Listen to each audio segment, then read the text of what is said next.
Everybody, welcome back to the Circle of Knowledge podcast. This is your host, Jon Kovach Jr., founder of Champion Circle Networking Association, based out of Salt Lake City, Utah, as well as a global speaker mastermind leader and so much more. But I am really excited today to interview an individual who I've been able to connect through the awesome world of Podmatch. He's a respected speaker. He's a mentor. He's a business. He's a lot of things. He's amazing. His bio is like 3 pages long. It's awesome. But before I introduce our special guest, I just want to remind everyone and thank everyone for the absolute awesome support we've been receiving for the 13 Steps to Riches book series based on Napoleon Hill's work in 1937, Think and Grow Rich. We, through the help and through the creation of Eric Swanson and the Habitude Warrior community, we've created a book series, a 13-volume book series on the 13 Steps to Riches. We are currently on book number 6, coming out in May, on the principles of organized planning. We've actually brought in a celebrity guest to write with that one. Her name is Marie Diamond, baby. Marie Diamond from The Secret, featured on The Secret and so many more things. She's a feng shui artist and expert, and she's just incredible at what she does. We're really pumped for that book to go launch and to be excited about that. Also, just to share a few things on the progress of that report and everything going on right now, is that we've been able to do Barnes & Noble book signings all over the country, but we've been focusing our area and our expertise over in what we like to call sunny San Diego, and it's been just a joy. So thank you for your support, thank you for your purchases, and also just thank you for reading the book, because we believe that the stories contributing by all of the co-authors has been a phenomenal experience, and it's also changing lives through the inspiration that they share. All right, well, without any further ado, I'd like to introduce my guest for today, and someone who I'd like to introduce and also just get to know, because this person has had a world of experience. And I think you're going to enjoy this, because I think there's just a lot of information to be had and some great jokes and some good conversation. E.A. Csolkovits is the founder and patriarch of GIVERS University and the author of a 3-book series called Give to Be Great. He was born in Chicago, Illinois, and came from humble beginnings, but I'll let him tell his own story, and we'll get into that as I interview him a little bit. But I'm really excited for you guys to get to know this awesome individual. So, EA, thank you for joining me on the Circle of Knowledge podcast. Thank you, Jon, for having me on your great show. And, I appreciate you saying the length of my bio, but it's still not as long as my last name. So I better get to work. None of this part-time stuff. And as a side note, I want to mention, before the show, we were talking a little bit about snow skiing, and it brought to mind a story I'll never forget as long as I live. I was skiing. One is in Utah, which obviously you guys have some of the best skiing in the world, but we were skiing somewhere else, and I was with my older brother. And we always did this thing where we would see one of us going down the hill, and we did it ice skating and also snow skiing, where if one of the brothers was standing there, the other one would deliberately wait and then go at him full speed, turn the ski sideways, and just try to bury him with snow, right? When you turn sideways. Right. I didn't know. And by the way, this is early in the morning on like a Saturday morning. The hill is empty. It's only him and myself, just the two of us on the entire hill. I didn't know when he got about halfway down the hill that he was standing on a sheet of ice. So I tucked and I went right at him full speed, turned those skis sideways on the ice, gained speed, and hit him so hard I knocked him out of his skis. And for the next 2 years, he referred to me as the brother who hit him on the snow hill when there was no one else on the entire hill. I literally knocked him out of his skis. So there you go. Screwing around. It's all fun until someone gets their eye poked out, right? But anyway, so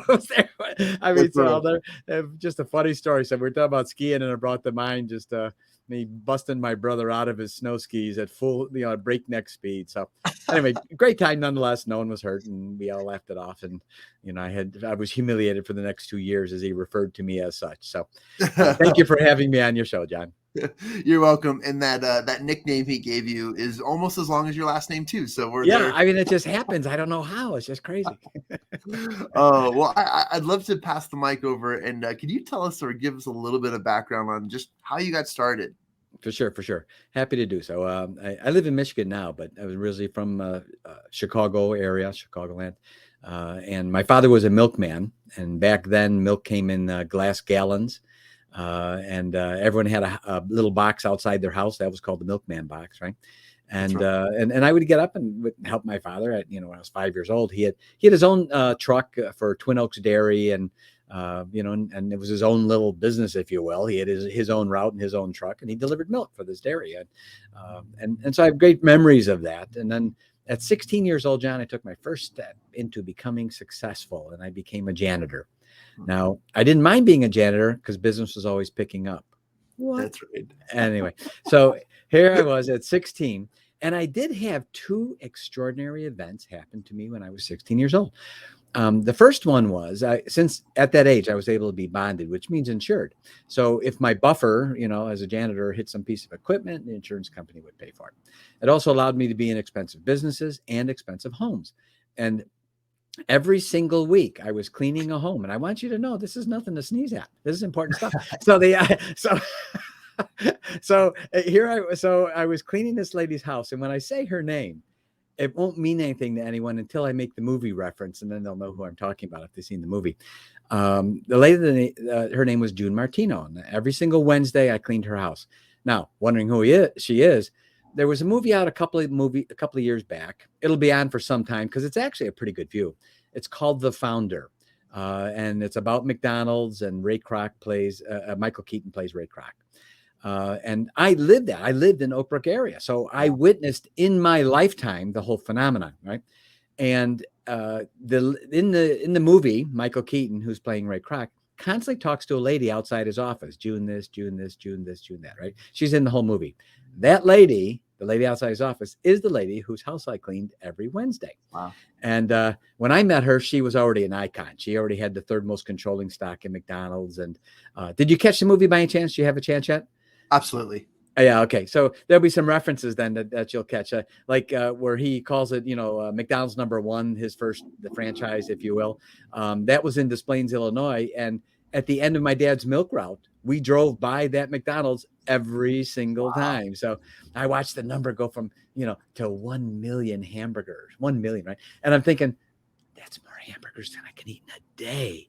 Wow, that's 1 million hamburgers. Yeah, now it's like such an insignificant number. It doesn't matter, right? But while in June's house, and this was astonishing to me, John, because for some reason, I don't know why, I had this erroneous notion that to be successful, you had to be a jerk.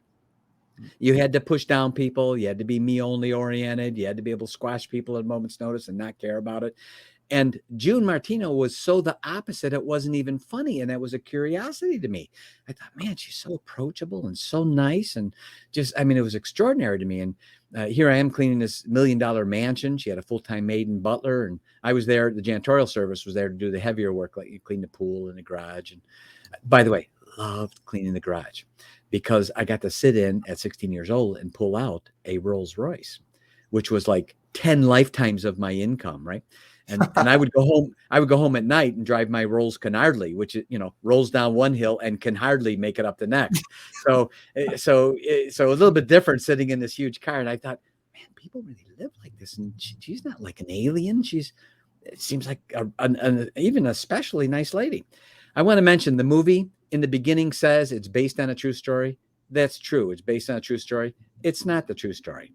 Ray was not the way he's portrayed in the movie. That's all Hollywood spin to try to make a bad corporate guy kind of thing. Ray wasn't that way at all, But there's many events that are nodded to that actually did take place.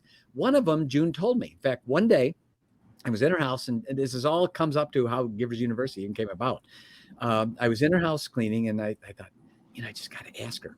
So I got up all the courage, shaking in my janitorial boots, because I'm going to go up and talk to the icon, June Martino.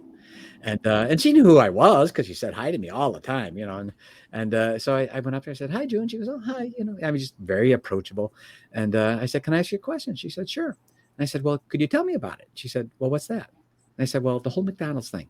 I'm not kidding, John. She put her arm around me, brought me in the kitchen. The lady in the movie, not that actress, but the lady, the real one, put her arm around me, brought me in the kitchen, and the entire day told me the entire story. And it was interesting because she even started the story where the movie starts, where she worked for Ray when he was Prince Castle selling the milkshake mixer, right? and how he met the brothers, what happened all the way through, literally up to the time we're sitting. She even had the maid and butler bringing us food so she could keep telling us the story. And I'm thinking, who's she talking to? There's just this snot-nosed 16-year-old sitting there across from her. And the whole day she's, telling me the story. And then in the movie, by the way, you'll remember this, there's a reference where June goes to Ray and says, Ray, we got a small problem. We're out of money.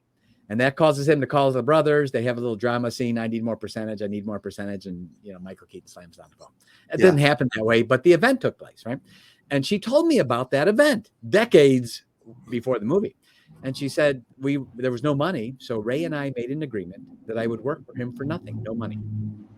And he would pay me in worthless company stock and worth less than zero. The company stock was worth less than zero. And he would take the bill collector calls if someone called me and wanted money for one of my bills. And so I just asked her, I said, June, why'd you do it? And John, I'm not kidding. She sat back and stared at me and did this eye lock on me. And I could tell she just left the room. I realized right then I inadvertently had just asked her a question no one had ever asked her before. Everyone wanted to know what happened with McDonald's. No one wanted to know why. Yeah. So when I asked her that, she sat back and I could tell she's staring at me. I'm wondering, where am I supposed to look? And she finally, and when she spoke, it made the hair stand up on the back of my neck. And I'll never forget what she said, the way she said it, and my first step and my first thought after, which had a huge, profound impact on my life. When I asked her, and I said, June, I'm the janitor. I work Friday to Friday, paycheck to paycheck. If I don't get my paycheck on Friday, I'm not showing on Saturday. I need that paycheck, right? And so when I asked her, why'd you do it? When she finally came around again, while staring at me the whole time, when she spoke, I'll never forget it. When I said, June, why'd you do it? Why'd you work for nothing? She said to me, because I believed in Ray. And my first thought, John, was, that's it. I need a Ray Kroc. I need to find me a Ray Kroc. It certainly didn't work out too bad for her. I'm cleaning her $1 million mansion, and it was $1 million back then. I don't even know what I don't know. All I know, the only thing I know is I don't know it. Whatever it is, I don't know it. And so I thought, where would I find my Ray Kroc? Where would my Ray Kroc be? And about 2 months later, at the same janitorial service, we got a phone call. My boss sent me over to show carpeting to a man that was opening a diamond store in Chicago. And that man offered me a job.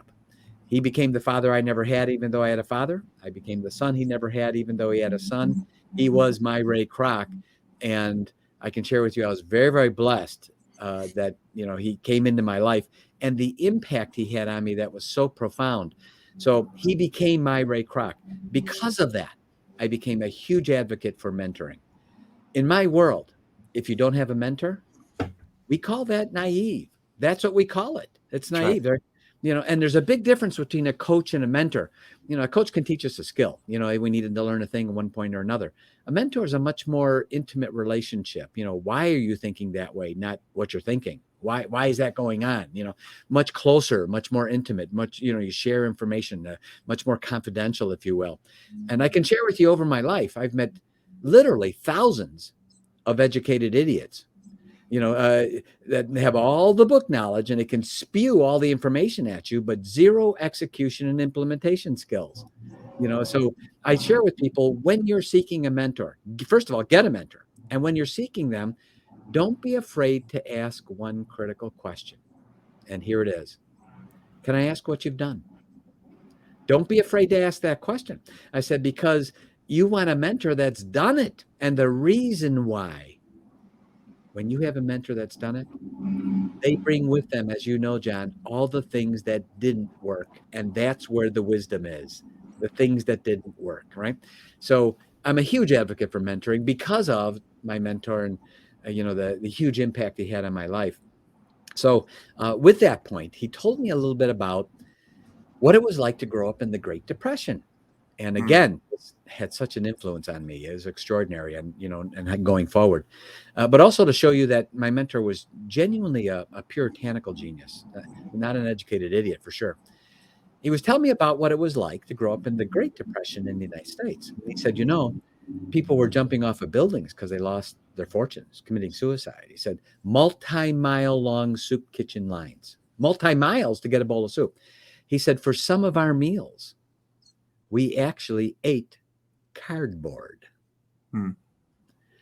And, that was shocking to me, and he said, one day I was walking around, just sort of burning the clock. He said, that's all he did every day. He just sort of walked around almost zombified. And he said, because everyone was just looking for food. And he went by the shop and there was a guy in there and it was a sewing machine place. And he walked in, there was no one in there other than this man. And in talking with him, he found out that he was the owner of the sewing machine store. He had bought all these sewing machines, just sitting there collecting dust. And he said, yeah, I had let all my employees go because I couldn't afford to keep them. And he said, no one's buying sewing machines. They want food right now. So my mentor said, well, he had this flash in his mind. And he said, well, would you mind if I helped you sell some of these? And the guy said, well, no, what do you have in mind? He said, well, how about if we sell them on payments? He said, because people can't afford to buy a whole sewing machine. He said, how about if we sell them on payments? I'll set it up. We'll split the payments. I'll guarantee you these sewing machines if someone walks. And he said, and maybe I'll help you sell some. And the guy said, man, go for it. No, do it. They're all paid for collecting dust. And I'm the only one. If one moves, that's more than what's moving now. The next thing my mentor did was genius.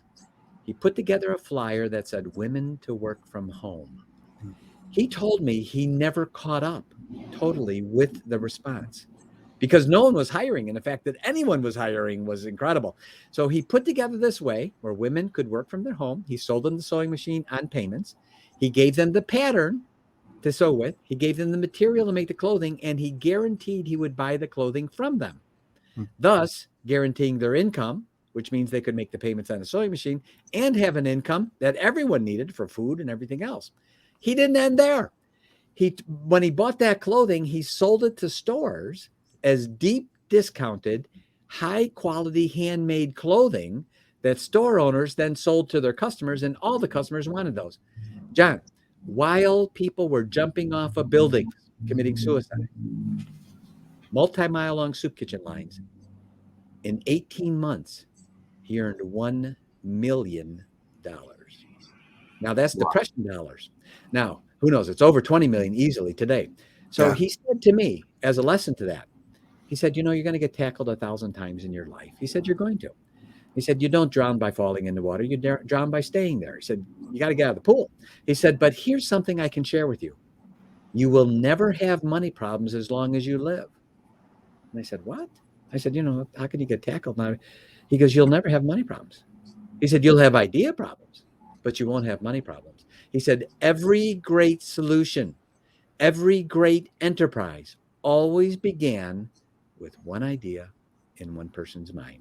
He said, so you'll never have money problems. And when you think you do, when times in your life will be lean, and it's going to happen as fortunes come and go, fortunes come and go.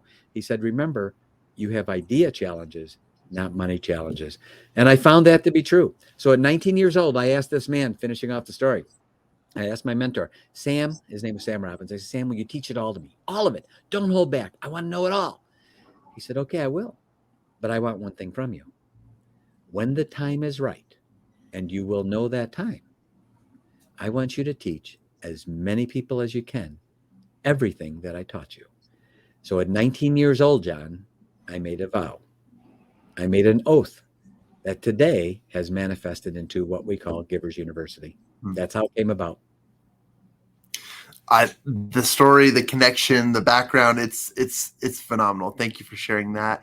And I would like to inquire more about Givers University, but before we do that, I think it'd be appropriate to ask for the behalf of my audience, which is, what's the difference, or what do you think the difference between a giver and a taker is?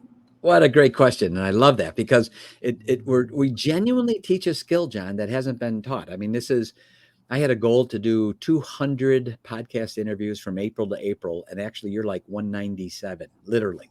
So, I mean, we did it. So I'll be probably at 210 by the end of this month. And then I'm going to back way off on interviews because I hit my goal. And you know what? Not one host has told me, I know someone else that's teaching the same skill. Not one. And we teach a skill, and it's an observation skill.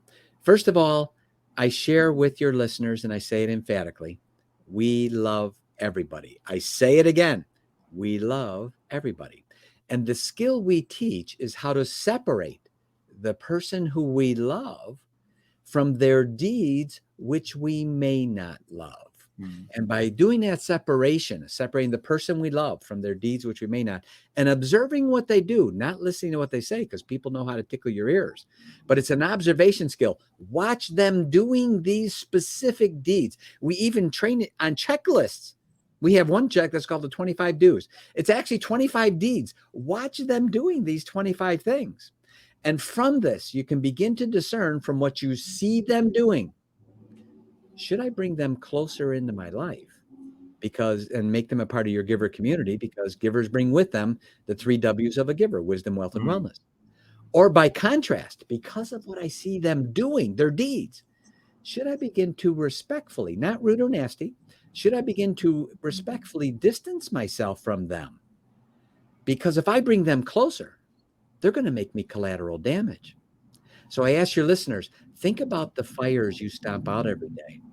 Think about when your stress level goes up every day. You know what they have in common? There's a name attached to them. And if we could learn how to discern, the skill of discernment in our relationships of who we should pull in closer and who we shouldn't. We love everybody. So when we say giver, John, we're not labeling a person. We don't label people. We're labeling and identifying giver deeds, right? When we say taker, we're not labeling a person a taker. It's not like Invasion of the Body Snatchers. Taker, no, we're identifying taker deeds, right? So by teaching an observation skill, we teach people, watch what they do. Because one of the sayings we have at Givers University is, your talk talks and your walk talks, but your walk talks louder than your talk talks. So watch what they do, watch their deeds, and we give them checklists, and they can actually go down, put checks on the bottom, total it, and they're already headed down the right path of which people they should be pulling in. Few interviews back, this one guy said, "Wow, I love this giver taker stuff. This is great. I read this book. It said I should have 5 good people around me." I said, "You should. You should have 5 good people." One question: which 5? Yeah. And all of a sudden he stared at me with, this little orphan Annie eyes look at me. And I said, "Do you see my point? No one's teaching us which 5. John, I know you're a self-improvement geek. I am. I'm sure your listeners are. But no one's teaching us, what if the other guy's doing it wrong? What should I do about that? And if I pull him in my life, now by grenades, I become collateral damage, right? And now my productivity is going down because I'm stomping out fires. My stress level goes up because I didn't know how to discern in advance what should I watch for. So we teach a skill of observation that helps people, and we actually help teach people how to build that community around them. I got to tell you, it's just been so fun to be able to share with people the actual way. You mentioned something I really like. I'm a huge advocate of Napoleon Hill. Read actually The Laws of Success 30 times from cover to cover. And I'm very much into what you're doing for sure. And when Napoleon Hill talked about the mastermind principle, it certainly was very novel. He does a masterful job explaining it, but he never explains how to do it. He explains what it is. That's what we started teaching. We started at a very granular level, walking people through, here's how you do what Napoleon Hill referenced and explained, the mastermind on steroids. Here's what you do step by step by step. And we actually have 7 steps walking people all the way through, absolutely free. It's on our YouTube channel. This is how you form your own givers community around you. And not only that, as you and I have both seen, people get together, they form a nice mastermind. And then like 2 or 3 months later, it just sort of dissipates. It falls apart, and you wonder, why did it fall apart? They got together, and what happened? So we address those things. What's the glue? Where's the glue missing? And what do you need long-term? So that's really what we teach. And I'd love to be able to share with some of your listeners, if you feel it's appropriate, even in our interview here, to go through those 7 steps of how that actually works. Let's do it. I'm excited. Excellent. Well, first of all, lay the groundwork. In the last couple of years, I think the word community has changed definitions, because of the COVID craziness, if you will. And demonstrably, I can share. There's a word that's spelled D-I-E-T. It's diet, right? Years ago, if you went to a meeting with 2 or 3 people, that meeting was actually called a diet. You went to a diet, right? Then years later, spelled the same way, if you receive a stipend or a regular allowance, that allowance was called a diet. Then as I grew up in my lifetime, the word diet meant the way I ate every day. My daily eating habits was my daily diet. Now you say diet, it means weight loss, right? All spelled the same way, four totally different meanings. Wow. I ask your listeners the following. Have you had this happen? Come join our community. Be a part of our community. We're all the same mind. And when you join, 6 hours later, they're trying to sell you everything under the sun, blowing up your email inbox, everything else. Right? That's not a community. That's a customer hit list. Yeah. Call it what it is. I mean, why not just call it a prospect list? Call it what it is. Why are you calling it a community? So I identified those, John, as taker communities because they're designed to take from you money, finances, time, whatever it is. Those are taker communities. By contrast, a giver community is totally different. It's designed for a totally different purpose and a totally different meaning. We use the term junto, Junto. A junto, interchangeable with the word community, simply means when a group of people get together for a common interest or purpose. That group is referred to as a junto, Junto. It's a Spanish word, dates back to 1600s. Wasn't used much till a gentleman picked it up in the 1700s. His name was Benjamin Franklin. And in 1727, Benjamin Franklin put together a group of 12 friends.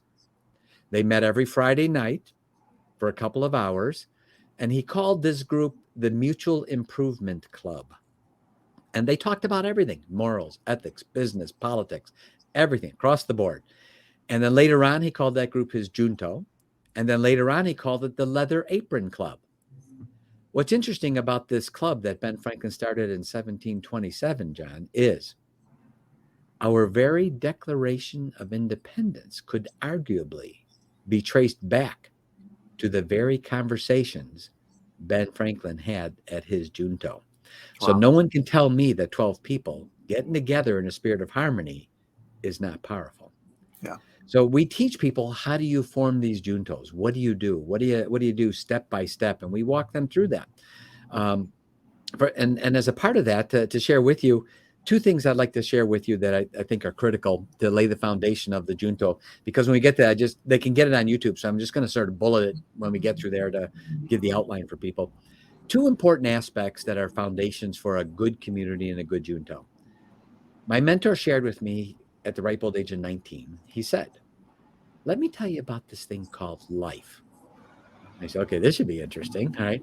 And he said, well, picture in your mind this scale. And on the right side of the scale are all the things you're going to get in your life, all the benefits, the income, the blessings you're going to get, all the things you're going to receive in your life come from the right side of the scale. He said, the left side of the scale is going to be all the things you give. He said, your time, your effort, your investment, your tithing, your charity work, all of the ways you're going to help people. All those things you give will be on the left side. Here's what's interesting about the giver's life scale. It is never out of balance. It strives for balance. And even at a static nanosecond, when it seems like it's out of balance, it writes itself, it's always in balance. He said, now the next thing I tell you will be very difficult for you to do. He said, but once you get your head around it, you will be unstoppable. He said, here's the hard part of the giver scale of life. He said, are you ready? And I said, yep. He said, here it comes. I said, okay. He said, forget about the right side. He said, because everyone goes there. He said, here's what you do. Focus on the left side, this part you're giving. And he said, and since you know in advance the scale's never out of balance, you now make it your daily goal to heave so much on the left side of that scale that your goal is to get the scale out of balance because you've put so much on the left side. And he said, and when you do that, you'll never have to worry about what comes to you from the right side of the scale. And I can share with you, John, that absolutely is factual. And because I was what you call intelligently ignorant, I was just dumb enough to listen to what my mentor said and do what he said. What I'm about ready to say is not to be braggadocious, but it is a point to show that this stuff works as testimony. At 23, I became a millionaire. Why? Not me. It's because I listened to him, someone that had already done it, right? At 33 years old, in 1989 was the first year I earned $1 million in personal income, not business money. That was my personal income. After I paid taxes, I had $1 million in my pocket, right? So was that me? No. It was because I just listened to someone who had done it, and I emulated him, and I asked questions, and I was able to simply say, I don't know about that, but I'd love to learn. Could you please teach me? Today, where everyone is interested in being preeminent, and being the smartest man in the room. And my mentor said, if you're the smartest guy in the room, you're in the wrong room. Get out of that room. He said, get you into a room where you could learn something. There's nothing there. The next story, going into the communities, even today, decades later, I'm astonished at this story. In my mid-30s, John, I'd worked my way up, and we were equal partners. Sam and I were, we were splitting on many, many companies. We were 50-50 partners, 50-50 on income, 50-50 on ownership, et cetera. So, and one day he came to my office, said, EA, I would like to propose that we compete against each other. And I was working, I looked up, and he had that look in his eyes. And I thought, oh boy, this is going to be really, his eyes he had this twinkle that was pretty extraordinary. And I knew something was up, right? And I thought, oh, he wants to compete against each other? And he said, yes, this is what I propose. He said, I propose we compete year by year to see who can make the other one more money. He said, now here's the way the contest works. We compete every year. And if I make you, this is him talking. He said, if I make you more money than you made me, I'm the winner. You're the loser. I get to ask you for anything I want, and you have to buy it. I said, wait, what? I said, okay, wait. Anything? I said, wait, let me make sure I understand this. So, Sam, what you're saying is we're going to compete year by year, see who can make each other one more money. So if you make me more money than I made you, you win, I lose. You get to ask for anything you want, and I have to buy it. He said, that's right. I said, so is the opposite true? And he said, yes. So that means, Sam, we're going to compete, and if I make you more money than you made me, that means that I get to ask for anything, and you have to buy it for me. And he said, yeah, that's right. I'll never forget the sigh. Okay. And I know this is going to be really interesting. The first year, John, he beat me so bad. It was brutal. And that year, he won, I lost. I had to, and I did willingly, pay cash for him for an entire home in Florida. It was brutal. Wow. And I thought, and I couldn't be mad. I had the money. We had, he made me more money. I made him, and I had the money. So, and I thought, man, I got to get smart. This is going to get brutal. I got to. So the next year I did win. And then because of that, he bought me an aircraft, and that's when I became a commercial pilot. And wow. Then the next year I won, and he bought me a limousine, and I had a full-time limo driver. And the next year he bought me another aircraft. I had 2 aircraft. And then we started just moving it on and playing it on, carrying it forward. Then, John, after 4 years, it hit me. It hit me what he had done. Here's what had happened. Because of, and I shared with you in a story that, he literally for some of his meals lived on cardboard during the Depression. Because of the lack of nutrition and malnutrition when he was younger, it took a toll, and he had diabetes and a severe case. His health was deteriorating when I was in my mid-30s. He knew he couldn't keep up with me, right? His schedule-wise and time-wise. I'm 33 years old, and there was no way in the world with his health deteriorating quickly I could put in more time, effort. He just couldn't keep up with my pace. Here's the part. He wanted me to win. He had actually figured out in his mind that my mind could get goofed up because we're splitting everything 50-50, and clearly I can work more at a pace he's not able to. And he didn't want my head to get goofed up. He wanted me to get something every year that he wasn't getting so that my head wouldn't get goofed up. John, I remember thinking, what kind of man comes up with this stuff? What kind of person thinks of something like that, forecasts forward what might happen, crafts this whole thing, comes to me like that? And we called that later on the GIVERS contest intention. Yeah. And I share with you, it's a critical part of how to form your community. So if we can get into the bullets of the 7 steps of forming a community. Let's do it. All right. First of all, I share with the listeners. If you go to our YouTube channel, it's GIVERS University, one word, no spaces. Just go to YouTube, giversuniversity.com or GIVERS University. And in YouTube, the first channel, the first playlist is how to form your own GIVERS Junto. It's the first playlist, right? That is 21 2-minute clips walking through in detail everything that I'm going to go through right now in more of a bullet fashion, if you will.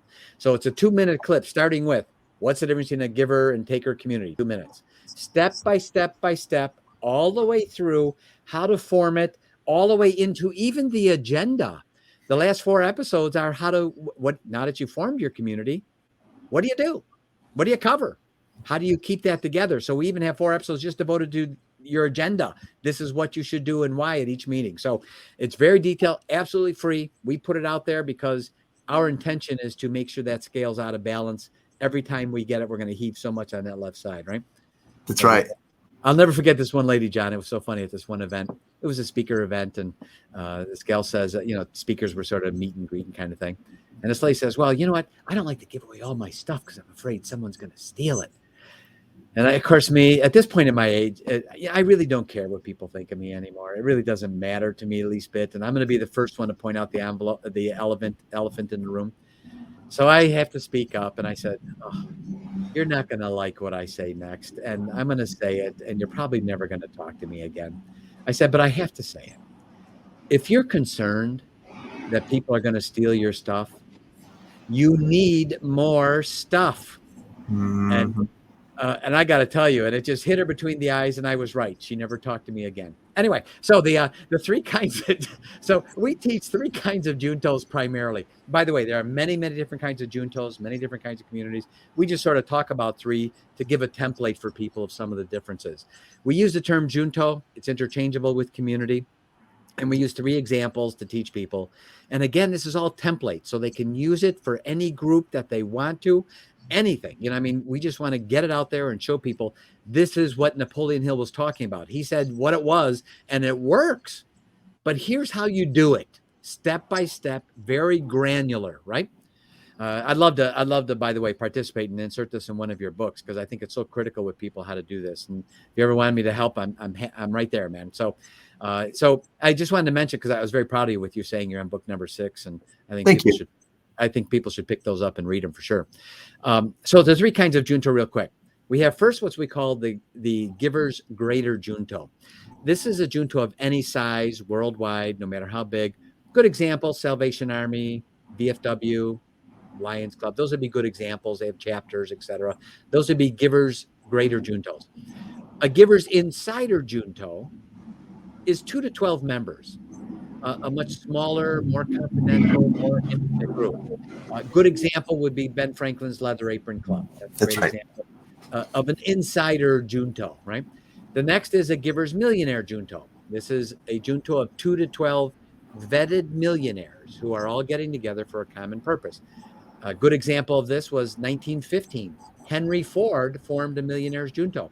It consisted of him, Henry Ford, Thomas Edison, the inventor, Harvey Firestone from Firestone Tires, and John Barrows, who was a writer, a poet, and he was also a federal bank examiner, so he must have been the money guy. But anyway, so the 4 of them, and Henry Ford gave them their group a name. He called them the 4 Vagabonds, and they even traveled together.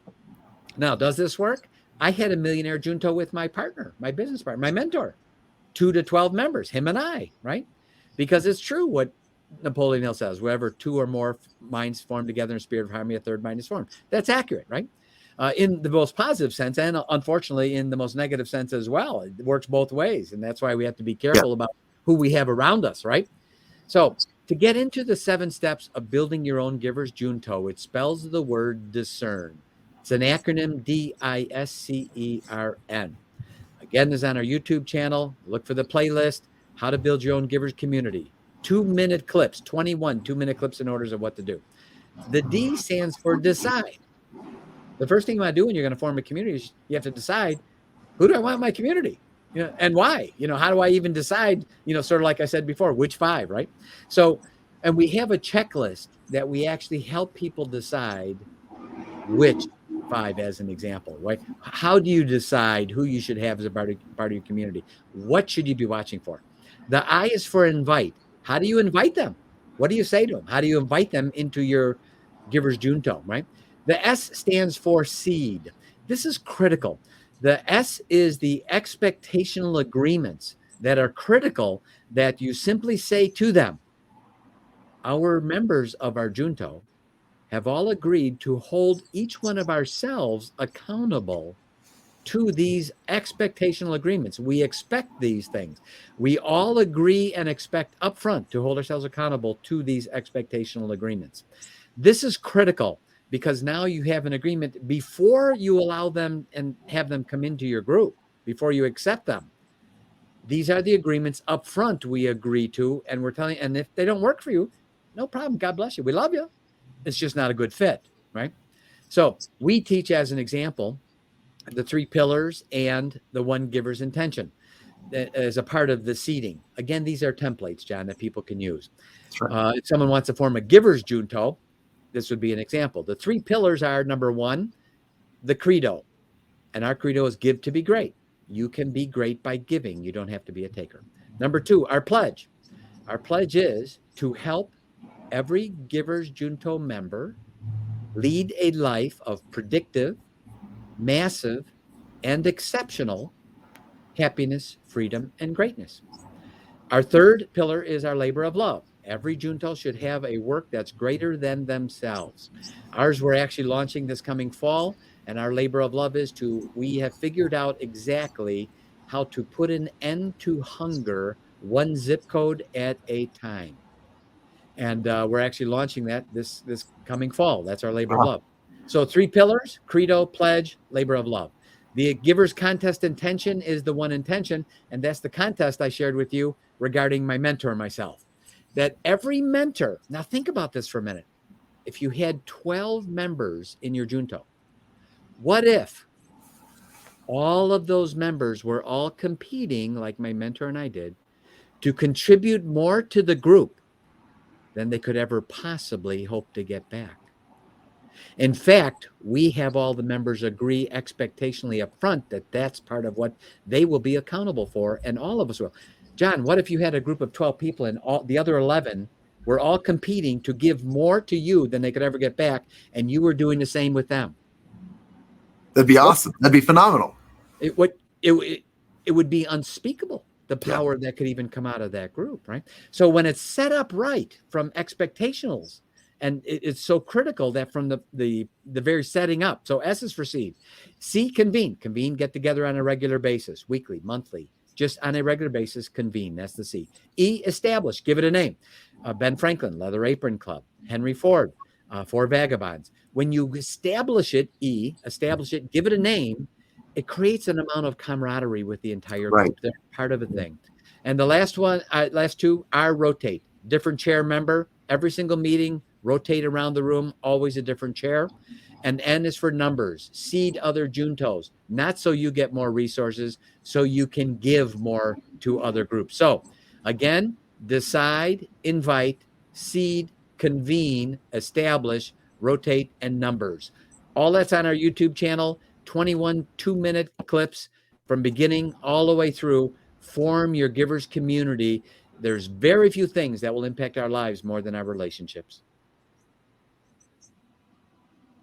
Man, fantastic. And I put the link here on the bottom of the screen to learn more, to get in contact with you guys, is to go to Givers University or to check out the Givers University. You said one word. That's awesome on YouTube. I'm excited. I encourage all of my subscribers to go and to subscribe to this, to learn, to jump in, because something that I didn't pre-explain to you before, but we talk about these mastermind methods. We talk about the methodologies and the different ways and the different understandings, but also how to delve deeper into the aspect of giving. And I really appreciate you bringing that to the realization and also to a measurable thing. I will admit that very, very few, and if not anybody on my show or any of the shows that we've talked about, have talked about how to be better at giving, how to be a part of that process. So I thank you for that, EA. And that was a very enlightening experience for both me and my listeners to go through. And I appreciate the measurable acronyms and the steps to accomplish these things. That was absolutely awesome. Thank you. My pleasure. I happy to be able to share. We want to be able to share with your listeners the 25 do's checklist. Simplest, fastest way to get that, go to our website that you put on there, giversuniversity.com. They're going to see a place to sign up for our newsletter. It's absolutely free. We don't spam. So the moment they sign up, they're getting an email that says, do you want to talk to Givers University? If they don't respond to that, they will get no further communications from us.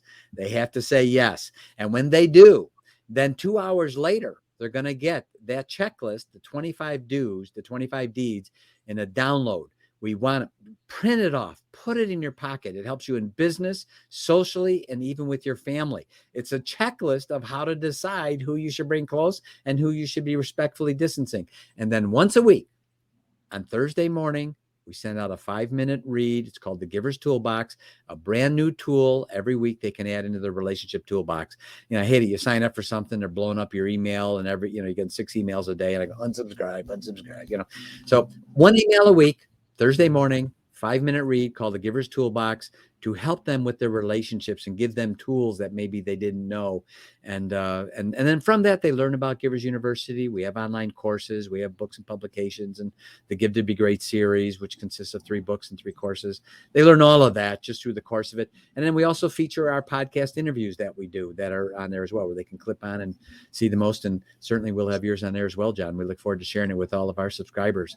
So that's the easiest way. Get the 25 do's, get the checklist, and we're happy to help you and have you surround yourself with more givers in your life. Wonderful. EA, thank you for your time on today's podcast, and thank you for being a guest and for sharing the awesome principles that you do. I'm an advocate for what you do and what you provide to the world, and I hope that my listeners will take advantage of this. As a guest on our podcast and having shared these awesome insights and these resources, if you're listening to this on the audio version, you can access these resources in the show notes of our podcast. And without any further ado and without anything else, I want to thank you again, EA, for just your time and for what you shared. And I want to remind my listeners, too, that, again, everything is in the show notes. Go check them out, giversuniversity.com, or go to Givers University on YouTube. And also just remember that everything you need is within you now. It is time to take the immediate action that will allow you to achieve the things that you've been sitting on for quite some time. It is that time now, and I appreciate you, EA. That was an awesome episode. I am so grateful for your time. Thank you. And then, as we say at Givers University, don't have a good day. Have your best day ever. That's awesome. Thank you.